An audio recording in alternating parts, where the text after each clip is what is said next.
If you're a Nintendo fan, you know the feeling. The fun is being sucked out of our community. Not by Nintendo, but by an endless wave of noise. It's the toxic lie, the constant screaming void that says Nintendo is failing and that you're a fool for enjoying it. But what if that angry narrative is completely wrong? Today, we're going to prove that the internet's rage is utterly worthless against the real truth. When I posted my last video about this, the comments section proved my point exactly. We see gamers attacking other gamers just for what they like. That's the real problem, and it's built on this constant lie of Nintendo's failure. I want to show you 2 comments that I got on that particular video. Ha, no way. I love being a hater. Nothing better with the pathetic display Nintendo puts on these days. I hope Nintendo crashes and burns. It'd be fucking hysterical to see the fallout from it. Also, this guy like Fire Emblem. Everyone point and laugh. Ouch. This person is literally attacking me and trying to shame me for even acknowledging a franchise like Fire Emblem that has a passionate fan base. I only used the trailer footage as B-roll, but they immediately assumed I was a huge fan and demanded, "Everyone, point and laugh!" This is sickening. They aren't criticizing Nintendo. They're recruiting people into online bullying based on a wild guess. This just proves their goal isn't critique. It's toxic discourse. And here's another one that perfectly shows how these critics turn on their own community. This is what enrages me! What are all the other people who shared my view doing right now? Playing on their fucking Switch 2s. I just don't fucking get it. Is the FOMO that bad that Nintendo has single-handedly created a new breed of Stockholm? This commenter calls the new console lazy reheated nachos and says they refuse to buy it, but they are enraged at their friends, other gamers, for giving in and buying the Switch 2. Instead of attacking Nintendo, they attack their own allies, accusing them of having Stockholm Syndrome. This is the core of the toxic lie. It pits gamers against each other, shaming anyone who finds joy in the product, even if those people originally shared the critics' anti-Nintendo views. When I put out my last video, it started exactly the kind of conversation we need more of. Lots of you had positive interactions and shared your honest thoughts. That's a good part of the community. People who can hold 2 thoughts at once and find common ground. We should be able to say, this game is amazing, but this one thing about it sucks. That's what normal, thoughtful people do. That's called nuance.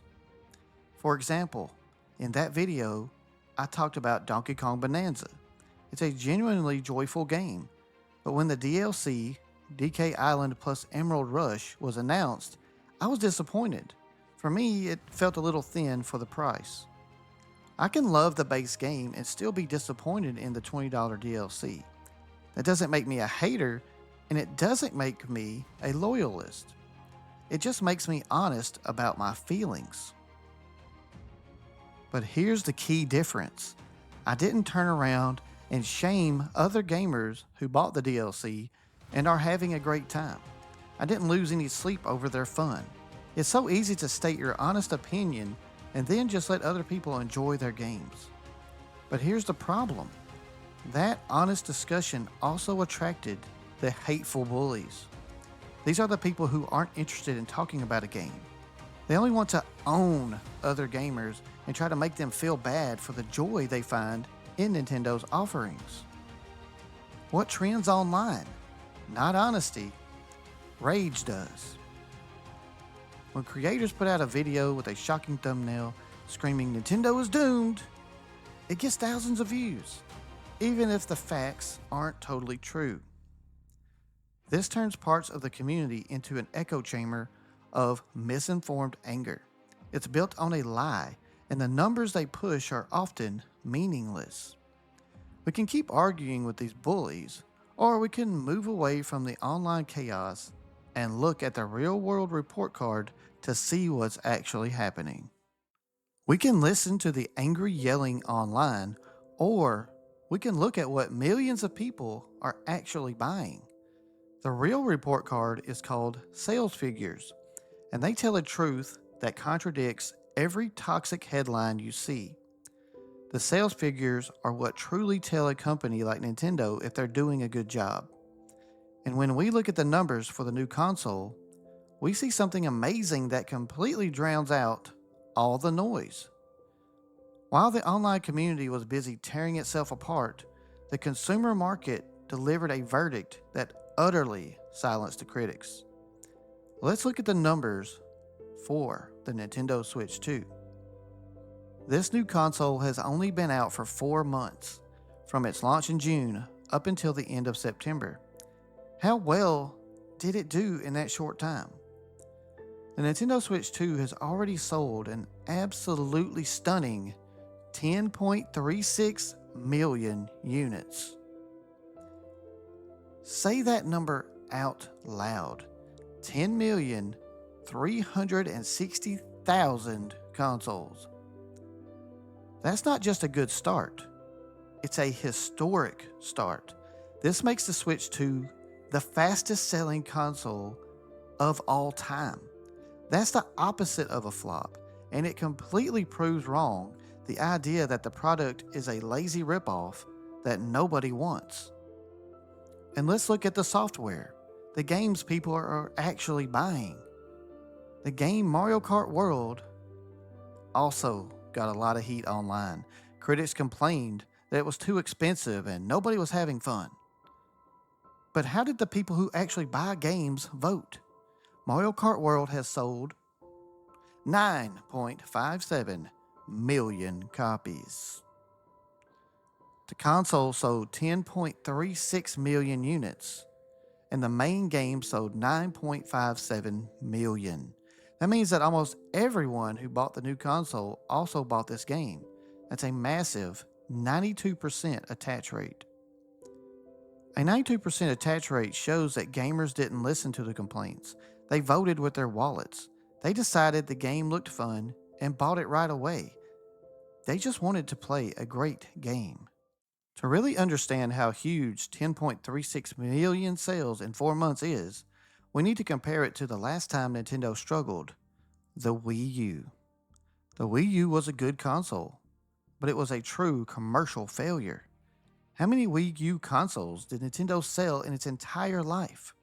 From its launch in 2012 to when it stopped being produced, the Wii U sold only 13.56 million units worldwide. That took about 5 years. Now look at the Switch 2 again. This difference is the ultimate proof that the consumer market wants and loves the Switch 2. The millions of people buying this console and its games are not dogs or fools. They are happy, satisfied customers who are finding value and fun in the product, no matter how loud the small group of online critics yell. So, what's the big lesson here? We saw people attacking each other, calling fellow gamers dogs, and demanding you point and laugh over a simple piece of video footage. That's the toxic noise, the lie that Nintendo is failing and that their fans are wrong. But then we saw the truth. 10.36 million Switch 2s sold in 4 months. The people who are happily buying and playing Nintendo games are the massive majority. They're the ones voting with their dollars, and they simply don't care about the online yelling.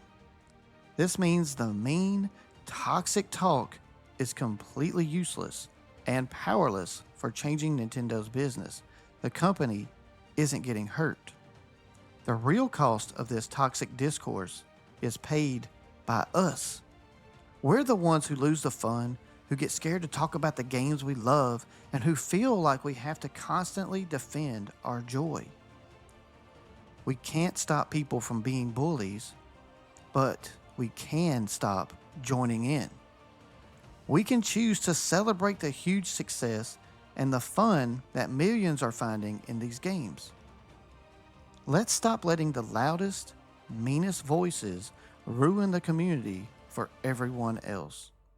Let's discard the toxic lie and embrace the fun truth. Thank you for watching today.